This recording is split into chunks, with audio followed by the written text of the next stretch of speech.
ఓ వ్యక్తి అనుమానాస్పద మృతి సికింద్రాబాద్లో తీవ్ర ఉద్రిక్తతలకు కారణమైంది. స్థానికుల ఆందోళన, పోలీస్ స్టేషన్లో విధ్వంసంతో పరిస్థితి చేయి దాటిపోయింది. ఆందోళనకారులు పోలీసులకు మధ్య దాడులతో అట్టుడికిపోయింది. చివరకు ఉన్నతాధికారులు రంగంలోకి దిగి పరిస్థితిని అదుపులోనికి తీసుకొచ్చారు.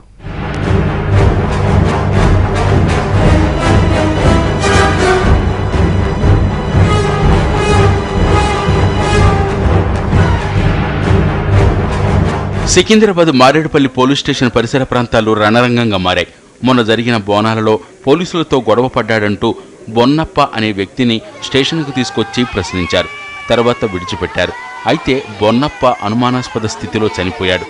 పోలీసులు కొట్టిన దెబ్బలతోనే అతడు చనిపోయాడని స్థానికులంతా ఏకమై పోలీస్ స్టేషన్ మీద విరుచుకుపడ్డారు.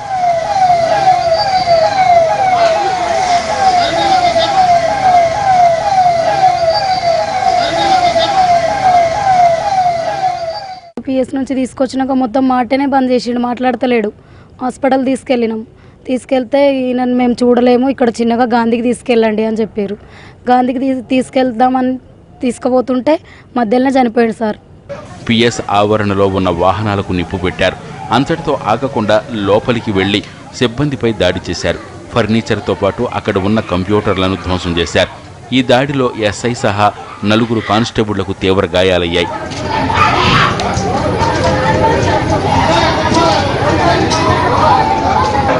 పోలీస్ స్టేషన్లోని ఫైళ్లతో పాటు సర్వర్లు, హార్డ్ డిస్కులకు నిప్పు పెట్టడంతో కాలి బూడిదయ్యాయి.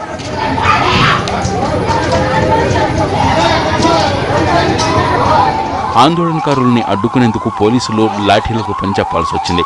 అయినా పరిస్థితి అదుపులోకి రాలేదు.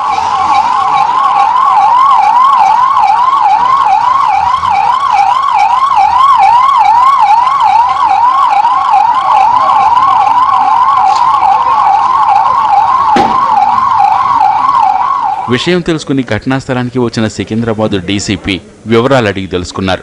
ఉన్నత స్థాయి విచారణకు ఆదేశించారు. పిఎస్పై దాడి చేసిన మృతుడి బంధువులు హార్డ్ డిస్కులు, సర్వర్లు, కీలక ఫైళ్లను దోచుకుని వెళ్లారంటున్న పోలీసులు వారిపై కేసులు నమోదు చేశారు. అన్నప్ప అని ఒక అతను ఈ బోనాల జాతరలో గొడవ అవుతే అతన్ని ఒక చిన్న పెట్టి కేసు పెట్టేసి పంపడం జరిగింది. దాని తర్వాత ఈరోజు అతను చనిపోయాడు అని చెప్పేసి హాస్పిటల్ తీసుకెళ్తుంటే దారి మధ్యలో ఈరోజు సాయంత్రం చనిపోయాడు అని చెప్పేసి ఆ చనిపోయిన దానికి పోలీసులే బాధ్యత అని చెప్పేసి ఇక్కడికి తీసుకొచ్చారు. ఈ లోపల వాళ్ళ బస్తీవాసులు అందరూ కూడా గ్యాదర్ అయ్యి వచ్చి పోలీస్ స్టేషన్ పైన అటాక్ చేయడం జరిగింది. దానిపైన ఎంక్వైరీ చేసి ఫర్దర్గా ఎవరి రోలు ఏముంది అని చూసి దానిపై ఫర్దర్ యాక్షన్ తీసుకుంటారు. మొత్తం మీద బొన్నప్ప బంధువుల ఆందోళనతో మారేడుపల్లి ప్రాంతంలో పరిస్థితి ఉద్రిక్తంగా మారింది. ఎలాంటి అవాంఛనీయ ఘటనలు జరగకుండా ప్రత్యేక బలగాలు రంగంలోకి దిగాయి.